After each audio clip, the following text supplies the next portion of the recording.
Em primeiro lugar, gostava de agradecer ao convite que me foi dirigido pelo Núcleo de Estudantes Socialistas do Instituto Superior de Ciências Sociais e Políticas, dizer que é um prazer aqui estar esta manhã, embora tenha que confessar que vocês me meteram perante uma grande dificuldade, que é falar depois do Luís Fagundes, do Guilherme Silva e do Dr. Mota Amaral.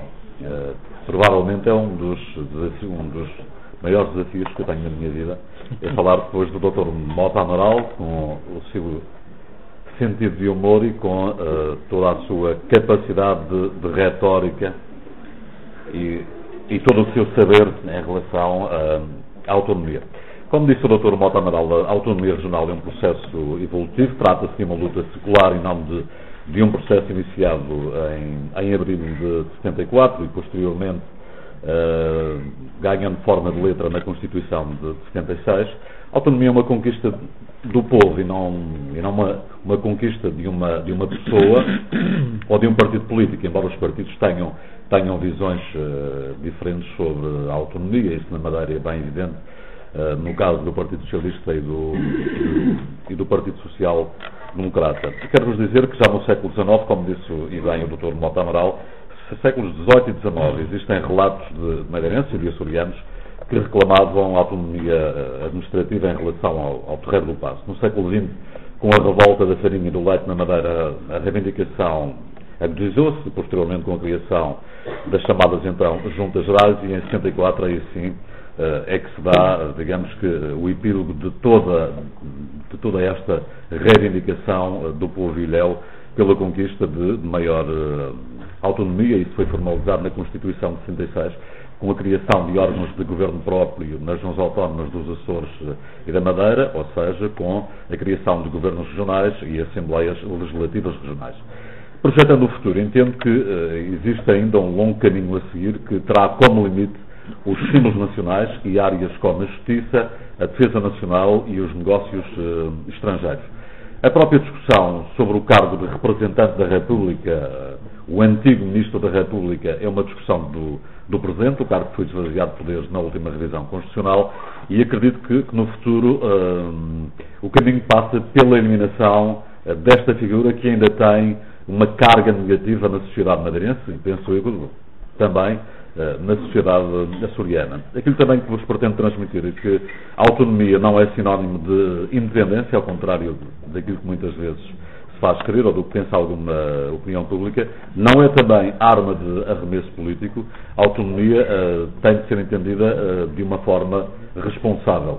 Em 1822, um articulista do Patriota Funchalense, um jornal da época, escrevia que a escravidão consiste em algum sujeito viver absolutamente à conta de outrem, uma província que deve sujeitar seus interesses ao da metrópole, que a seu turno não interessa, deixa de ser província e, de facto, colónia ou vice-versa. Ou seja, estávamos em 1822, portanto, no início do século XIX, e já havia este espírito autonómico na sociedade madeirense, através deste excerto que vos reproduzi, do eco, aliás, do Patriota Funchalense. Ou seja, a luta pelos ideais autonómicos é uma luta secular, nasce das dificuldades das ilhas terem eco no território continental, como disseram bem Luís Fagundes, o Guilherme Silva e o Dr. Mota Amaral. No caso da Madeira, no início do século XX, a crise das exportações, o vinho, os bordados e os vinhos, uma agricultura moribunda, a falta de recursos hídricos e um traçado viário que tinha sido completamente esquecido pelo Governo Central. Na Madeira, a autonomia ganha forma de letra no Tratado Constitucional a 8 de agosto de 1901, quando um cidadão chamado Índice Ribeiro assinou o primeiro decreto concedendo à região o estatuto atribuído a Ponta Delgada e Angra do Heroísmo em 1895. Mas as reivindicações autonómicas agravaram-se em 1931 e 1936, com as chamadas revoltas da farinha e do leite, revoltas contra o centralismo do Estado. A verdade é que nós atravessamos todo o Estado Novo num movimento de constantes reivindicações autonómicas, com pequenas cedências de Oliveira Salazar, que apenas pretendiam disfarçar o descontentamento do povo. E até que enfim surge o 25 de abril de 1974.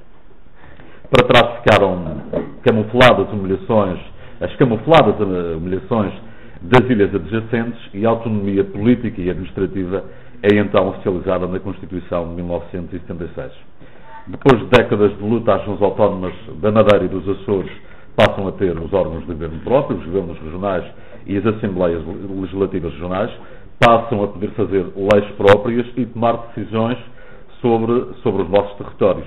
As sucessivas revisões constitucionais atribuíram-nos mais autonomia, mas este é um processo evolutivo e, portanto, não concluído. Como já vos disse, nós reivindicamos, e penso que os meus colegas aqui do painel partilham essa ideia, mais poderes legislativos e uma caminhada gradual para a extinção do cargo de representante da República, ex-ministro da República. A concluir, e por formação profissional, quero ser extremamente sintético e objetivo, quero dizer que a autonomia é uma vitória das populações e não uma vitória de uma pessoa ou de um qualquer partido político.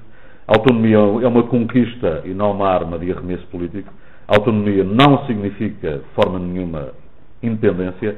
É apenas a capacidade do povo ilhéu poder decidir em áreas fundamentais das nossas vidas. Muito obrigado. Muito obrigado, Sr. Deputado Miguel Távora, também, pelas suas palavras, pelos seus comentários. Vamos introduzir agora o período de debate. Eu tinha preferido que passassem algumas questões, à medida que os oradores iam apresentando as matérias. Eu gostava só, antes disso, de pôr aqui à vossa atenção duas ideiazinhas muito simples. Ontem, na aula